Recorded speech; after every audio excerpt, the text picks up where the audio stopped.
पहले देखते हैं हार्ट क्या है। ये देखिए मैं ड्रॉ करता हूं, ये कौन है, हम और आप। ये है हमारा पूरा बॉडी, और ये देखिए हार्ट है, यहाँ पे हार्ट होता है। कितना बड़ा हार्ट का साइज होता है, करीब करीब 300 ग्राम वजन होता है इसका। एक समझ लीजिए एक एप्पल के जितना हार्ट होता है। ये पंप करता रहता है, और ये जब पंप करता है तो यहाँ से ब्लड पूरे शरीर को जाता है। मैं हार्ट को थोड़ा बड़ा करके दिखाता हूँ।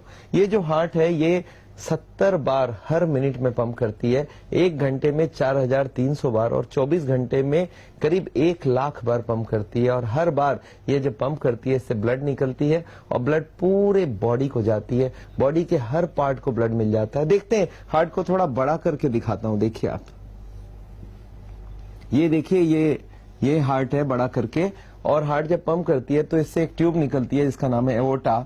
ये 1 इंच मोटी होती है, और ये ब्रांच पूरे बॉडी को एक एक ब्रांच देते रहती है। देखिए पहला ब्रांच राइट हैंड को दिया, फिर ब्रांच ब्रेन को दिया, फिर लेफ्ट हैंड को दिया, फिर ये यू टर्न लिया और हार्ट के पीछे से नीचे उतरता गया। और अब देखिए इधर पेट में निकला, इधर लीवर को, इधर स्टोमक को, और फिर इधर दोनों किडनीज को दिया, फिर इंटेस्टाइन्स को दिया, और फिर अल्टीमेटली दोनों पैरों को दे दिया। मतलब एक बार हार्ट ने पंप किया, ब्लड पूरे बॉडी को पहुंच गया। अब जब हार्ट पूरे बॉडी को ब्लड दे रहा है, ब्लड से बॉडी को क्या मिलता है, ऑक्सीजन। अच्छा, पूरे बॉडी को ऑक्सीजन जरूरत है, हार्ट को खुद के लिए भी तो ऑक्सीजन जरूरत है। अब देखते हैं हार्ट अपने लिए क्या लेता है। हार्ट अपने लिए 3 ट्यूबें ले लेता है, और इनके नाम है कोरोनरी आर्टरीज। देखिए मैं दिखाता हूं, एक ये राइट साइड में है, इसका नाम है राइट कोरोनरी आर्टरी। ये ट्यूब कितनी मोटी होती है मैं आपको बताऊं, ये करीब करीब एक बच्चे पेंसिल से लिखते हैं इतना बड़ा होता है हार्ट का जो ये ट्यूब्स होते हैं उनके साइज। एक का नाम है RCA, राइट कोरोनरी आर्टरी। ये है राइट वाली ट्यूब। लेफ्ट में 2 ट्यूब है, और ये दोनों ट्यूब को यहाँ पे दिखाता हूँ। देखिए एक ट्यूब पहले निकला, एक पीछे की तरफ घूम के चली गई, इसका नाम है लेफ्ट सर्कमफेरेंस, और एक है LAD, लेफ्ट एंटीरियर डिसेंडिंग। ये देखिए ये ड्रॉ कर रहा हूं यहाँ पे। ये जो 3 ट्यूबें हैं, एक का नाम है RCA, एक का नाम है LAD। LAD का मतलब है लेफ्ट एंटीरियर डिसेंडिंग, और एक है लेफ्ट सर्कमफेरेंस। ये पीछे की तरफ घूमते हुए जाता है, सर्कमफेरेंस मतलब घूम के जाना, अराउंड द हार्ट जाती है। ये जो 3 ट्यूब है इनके नाम है कोरोनरी आर्टरीज। अब हार्ट की बीमारी में होता क्या मालूम है, यही ट्यूब के अंदर चर्बी जम जाती है, कोलेस्ट्रॉल जम जाती है। मतलब ये चर्बी हम जमाते हैं, भगवान नहीं जमाती है, हम जमाते हैं। और ये ब्लॉकेज जब बढ़ने लगती है तो नेचुरली आप समझ सकते हैं हार्ट की सप्लाई धीरे धीरे कम हो जाती है। चलिए इस ब्लॉकेज को थोड़ा बड़ा करके दिखाता हूं। देखिए हार्ट की ट्यूब को थोड़ा बड़ा करके दिखा देता हूं मैं आपको। ये ट्यूब है मान लेते हैं। अब देखिए ब्लॉकेज कैसे होती है ट्यूब के अंदर। ये ब्लॉकेज कब से शुरू होती है सोचिए, ये ब्लॉकेज शुरू होती है करीब करीब हमारी उम्र जब 20 साल की हो जाती है। आप समझ लीजिए बच्चा जन्मता है इतना छोटा होता है, धीरे धीरे बढ़ता रहता है, बढ़ते रहता है, बढ़ते बढ़ते जब तक वो 18 साल तक होता है तब तक चर्बी खाए कोई प्रॉब्लम नहीं है, क्योंकि ये चर्बी आपकी ग्रोथ, बच्चों का ग्रोथ करने में हेल्प करता है। बट 18 साल के बाद ये वाली ग्रोथ खत्म। अब ग्रोथ कहाँ की शुरू हो गई, अब शुरू हो गई या तो मोटापा वाला ग्रोथ या हार्ट के अंदर की ब्लॉकेज की वाली ग्रोथ। तो अब हमें कौन सा चाहिए, दोनों ही नहीं चाहिए। अब देखते हैं ये ब्लॉकेज शुरुआत कहां से हुई। शुरुआत तो पहले 1% से ही होगा। देखिए ये छोटा सा ब्लॉक हुआ, थोड़ा सा ब्लॉक हुआ, 20 साल की उम्र है। अब धीरे धीरे ये ब्लॉकेज बढ़ता जाएगा। ये देखिए ब्लॉकेज और बढ़ गई, ये और थोड़ा ब्लॉकेज बढ़ गया। जैसे जैसे टाइम जाता गया ब्लॉकेज बढ़ती गई। अब देखिए 50% ब्लॉकेज हो चुकी है।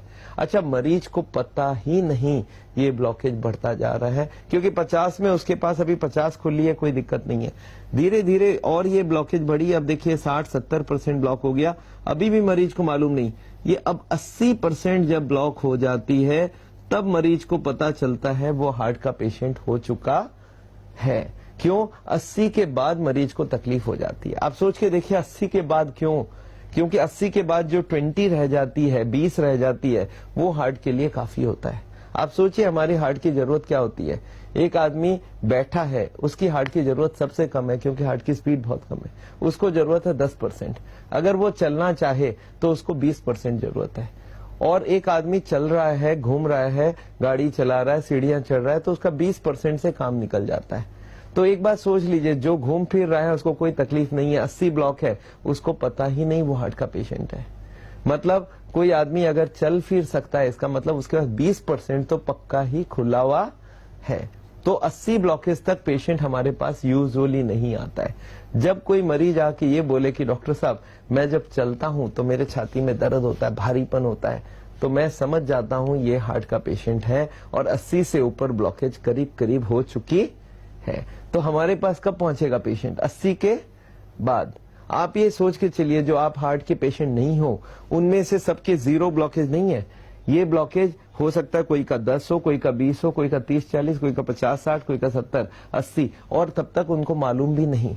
तो मैं जो आज हार्ट की बीमारी को रोकने की बात कर रहा हूँ, ये जो चर्बी ना जमने की बात कर रहा हूँ, ये ऐसा जरूरी नहीं है सिर्फ हार्ट के पेशेंट को ही मालूम होना चाहिए, ये तो सबके लिए मालूम होना चाहिए कि भाई अब मेरी अगर ब्लॉकेज बढ़ रही है तो ये ब्लॉकेज बढ़नी नहीं चाहिए। अच्छा, अब एक बात सोचते हैं, ये ब्लॉकेज जब 80 के ऊपर चला जाए तो पेशेंट आके कंप्लेन करता है, सर मैं जब चलता हूं तो मेरे को छाती में दर्द होती है, और ये दर्द लेफ्ट हैंड में होती है, लेफ्ट साइड में होती है, और ये हाथ में भी जाती है। कुछ लोगों को चोकिंग होती है, सांस फूल जाती है। कुछ लोग बोलते हैं मुझे धड़कन तेज हो जाती है, मेरे को लगता है छाती में कोई जलन आ रहा है। तो ये सब सिम्टम्स को हम लोग बोलते हैं एंजाइना, और इसका मतलब ही है 80 से ऊपर ब्लॉकेज हो चुका है।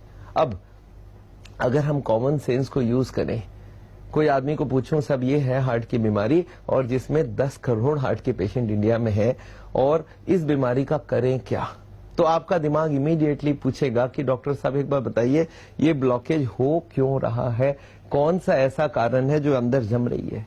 एक आदमी मेरे को और स्ट्रेट क्वेश्चन पूछा कि डॉक्टर साहब अगर इसकी जो ब्लैक वाली आप दिखा रहे हो इसका एक पीस निकाल लूं काट के चाकू से और इसको माइक्रोस्कोप में देखूं तो इसमें दिखेगा क्या? इसमें 2 आइटम दिखेगा, इसका नाम है चर्बी और इसका मेडिकल नाम है कोलेस्टेरॉल एंड ट्राइग्लिसराइड्स। तो इन दोनों का नाम एक बार नोट बना लेते हैं। एक का नाम है कोलेस्टेरॉल, ये ब्लॉकेज बनाती है, और एक का नाम है ट्राइग्लिसराइड्स। ये 2 जो आइटम्स हैं इनको आपको बहुत अच्छे से समझना पड़ेगा, और ये 2 आइटम को अगर हम ब्लॉकेज से रोक दें, इनको अगर हम खाने में बंद कर दें तो हार्ट की बीमारी बनना बंद हो जाएगा, ये ब्लॉकेज बढ़ना बंद हो जाएगा, और ये बहुत जरूरी है। तो अगर आप कॉमन सेंस को यूज करते हैं तो क्या बोलते हैं डॉक्टर साहब ये जो बीमारी का असली कारण है ये कोलेस्ट्रॉल ट्राइग्लिसराइड, इनको क्यों नहीं हटाते हैं? सावल में हम सिर्फ यही बात समझा रहे हैं कि जो ब्लॉकेज बढ़ रही है, जो कारण है कोलेस्ट्रॉल और ट्राइग्लिसराइड, इसी को हटाइए। तो आप ये पूछेंगे डॉक्टर साहब ये कोलेस्ट्रॉल है कौन सी फूड? ये आपको मैं बता दूं, कोलेस्ट्रॉल एक ही खाने में होता है, वो है एनिमल फूड। एनिमल फूड का क्या मतलब है? जो भी प्राणी से बना हुआ खाना है, जैसे आपका चिकन है, मटन है, बीफ है, अंडा है, मछली है, और दूध भी याद रखिए एनिमल से बना हुआ है। एक बार और गांठ बांध ले, कोई भी प्लांट फूड में कोलेस्ट्रॉल होता ही नहीं है। अगर मैं आपको पूछूं कोई भी प्लांट फूड, जैसे मैं बोल दूं भाई काजू में कितनी कोलेस्ट्रॉल है, तो आपको बोलना है no cholesterol because it is a plant food. अगर मैं बोलूं सफोला सनफ्लावर ऑयल में कितनी कोलेस्ट्रॉल है, सनफ्लावर प्लांट है तो इसमें एनिमल है नहीं, तो आप लिख सकते हैं 0 कोलेस्ट्रॉल। तो मतलब ये जो तेल है वो कोलेस्ट्रॉल नहीं है। तो आप पूछते सब ये तेल फिर कौन सा चीज है? ये है ट्राइग्लिसराइड्स। याद रखिएगा तेल का जो मेडिकल नाम है वो है ट्राइग्लिसराइड्स। तो आप बोलेंगे सर फिर तेल तो नहीं लेना चाहिए। मैं बोलूंगा यही तो हार्ट की बीमारी का असली जड़ है। ये तेल और ये कोलेस्ट्रॉल, ये ट्राइग्लिसराइड और कोलेस्ट्रॉल, अगर इन दोनों को आपने बंद कर दिया तो हार्ट की बीमारी रुक जाएगी, बढ़ नहीं सकती। और अगर सप्लाई पूरी की पूरी बंद कर दी तो ना सिर्फ बीमारी रुक जाएगी, बीमारी अंदर से निकल के आएगी, थोड़ी कम हो जाएगी ब्लॉकेज। और यही हम आपसे चाहते हैं कि ब्लॉकेज बढ़ाना बंद करो। अगर तेल की बात करते हैं तो लोग मुझे पूछते हैं सर ये तेल जम क्यों रहा है? मैं आपको बताता हूँ, आप खाने में, किचन में जब खाने में तेल यूज करते हैं, आप एक काम कीजिए, शाम को किचन में जाइए और जहां खाना बना है, गैस की चूल्हा जो है उसके बगल वाले टाइल में हाथ लगा के देखिए हाथ में क्या जम रहा है। आप देखेंगे हाथ में कुछ गीला गीला सा कोई ग्रीजी आइटम जम रहा है, वो क्या है? तेल है। अच्छा, लेडीज लोग उसको साबुन लगा लगा के शाम को साफ करती है। अच्छा, एक लेडी को मैंने बोला 1 महीने तक साफ नहीं करने दूंगा। आप सोच सकते हैं क्या होने वाला है? वो तेल का लेयर बाय लेयर जमता रहेगा। अच्छा सोचिए, यही तेल का लेयर हस्बैंड के हार्ट के अंदर जमा दे तो कैसा रहेगा।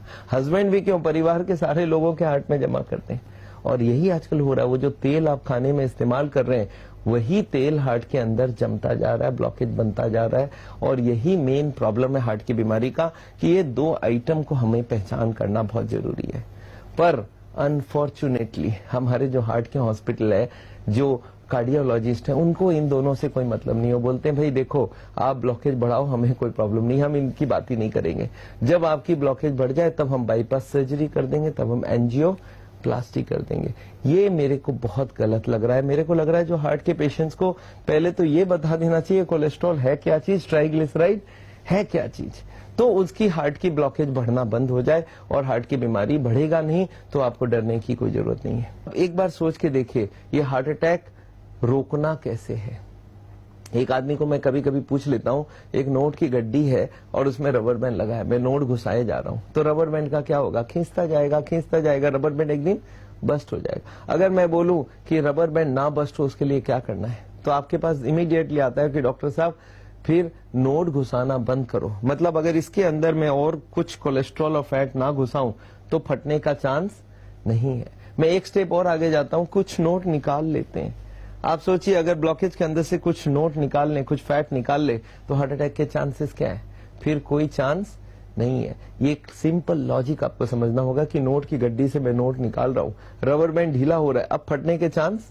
और यही मैं हजारों लोगों को सिखा रहा हूं कि अगर आपकी ब्लॉकेज 70 है, 80 है, 90 है और अभी तक हार्ट अटैक नहीं हुआ है, और अगर आपने ये कोलेस्ट्रॉल ट्राइग्लिसराइड को एकदम खत्म कर दिया और इसके अंदर से सप्लाई, बॉडी को सप्लाई बंद कर दिया कोलेस्ट्रॉल ट्राइग्लिसराइड का, तो बॉडी क्या करेगा, अंदर से जो कोलेस्ट्रॉल ट्राइग्लिसराइड है उसको निकाल लेगा।